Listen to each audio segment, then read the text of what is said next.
a problem. Taste and smell start to diminish. Whereas in youth, you've got these degrees of freedom. You have organ reserve. So, you know, when somebody's 20 years old, they can really, oh, that's a good reminder to shut my phone off. They can really beat their bodies up, and there's bounce back, because there's this reserve that goes away with time. However, there's much that you can do in your lifestyle to affect that reserve that we've done into those degrees of freedom in the biological system.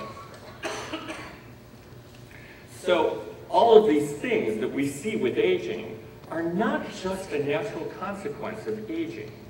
We can have a tremendous impact on them. And in fact, those of you out there who may have made a major lifestyle change once you got a little bit older, hit those middle decades, 40s, 50s, beyond, where you dramatically changed diet, exercise levels, those kinds of things, you may have actually noticed that in some ways you were feeling better or doing better than 20 years prior.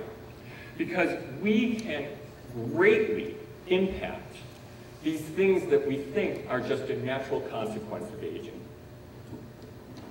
And we do that in the way that we live, our lifestyle, how we deal with our environment, our nutritional status, and how we, in our mind, how we cope with stress, how we think, and how congruous we are with what we're doing in our day-to-day lives. And by the way,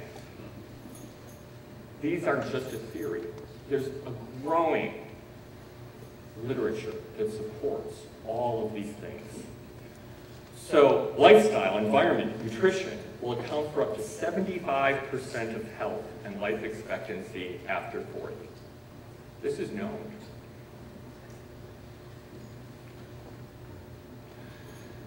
And you know, one of the things that we have a tendency to do in this particular culture is when we start to have problems, we address the problems with things that aren't part of our natural biology or come from nature, which can then easily assimilate into our natural biology. We have a tendency to go down the road of adding more things to the system that are artificial or xenobiotics. And these things do not actually build the system. They might address problems in a Band-Aid kind of way, but building the system with its own building blocks is essential. And those things we get from nutrition, and again, how we cope with mind and lifestyle. So in integrative medicine, and in our book, The Great Life Makeover, we want to teach you how to make the best, the middle and the later years, the best years of your life. And I think that that's a very possible thing to do. And our philosophy is holistic, optimistic, because we've seen it work. We've seen lifestyle make major metamorphoses and changes in people's lives. Science-based, systems-based. What do you mean by that? We have to address the whole person, the whole system.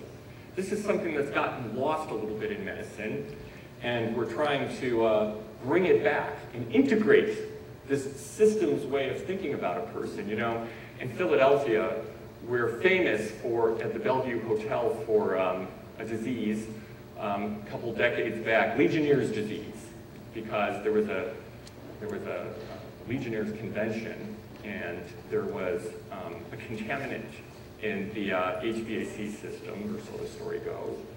And many people got sick, and they identified the bug, the germ that caused it. They gave it a name, Legionella bugifori, and that became, quote-unquote, Legionnaire's disease. But you know, what gets lost if we only focus on the pathogen? What gets lost there? Think about it for a moment. Is the pathogen, that germ, that bug, the only important variable? What else is important? Just think for a minute. What else is important? Think for a moment. All of the people in that room that were exposed, did they all get sick? And those who got sick, did everybody's illness look exactly the same? And was it for the same time course and all of those kinds of things? These are important questions to think about when there's panic about every little thing that might be going around today.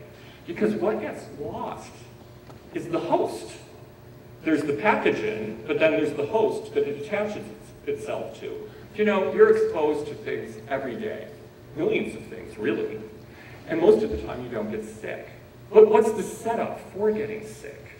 Sure, a big, huge exposure to something can overwhelm the system.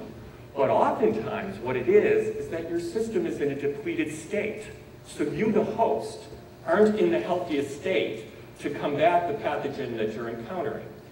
And these lifestyle variables that we're talking about, from being rested enough to having enough nutrients, we'll talk for a minute how, you know, the population is becoming increasingly vitamin D deficient, which is important for immune function, and to getting enough of the right foods in the diet that are giving and replenishing the system versus depleting the system.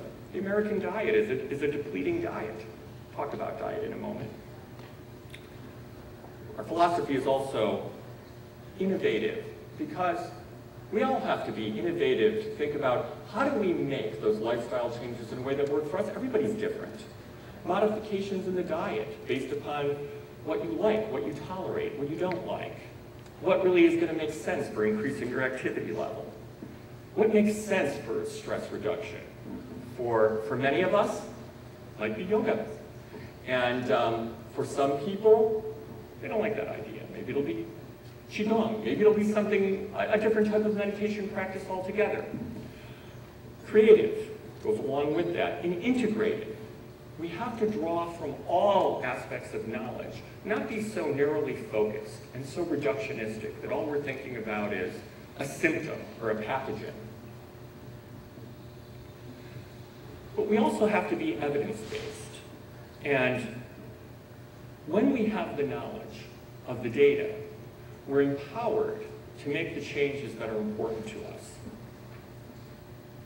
So, one of the reasons that our book title, Dr. Bazan and I wrote this book, it's Popular Press, HarperCollins, and one of the reasons that it has these 3 hot button issues on the cover, sex, mood, and weight, because they're interrelated, but everything is.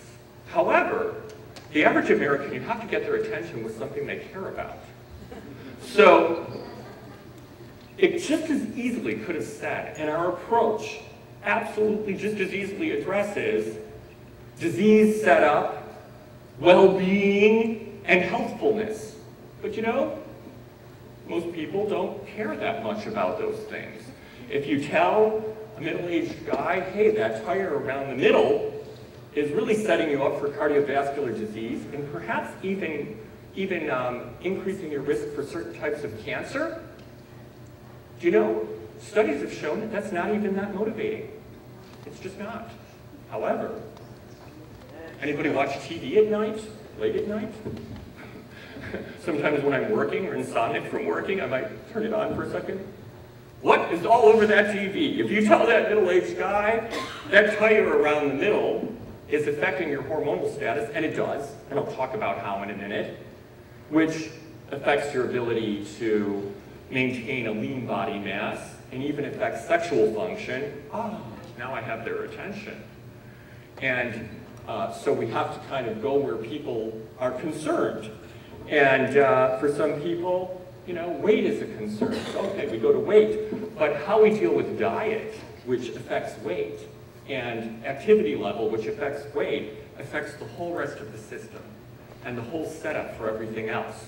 So these 3 variables are arbitrary. Any 3 things we put there will be interrelated. And I'll talk about how they're interrelated. You know,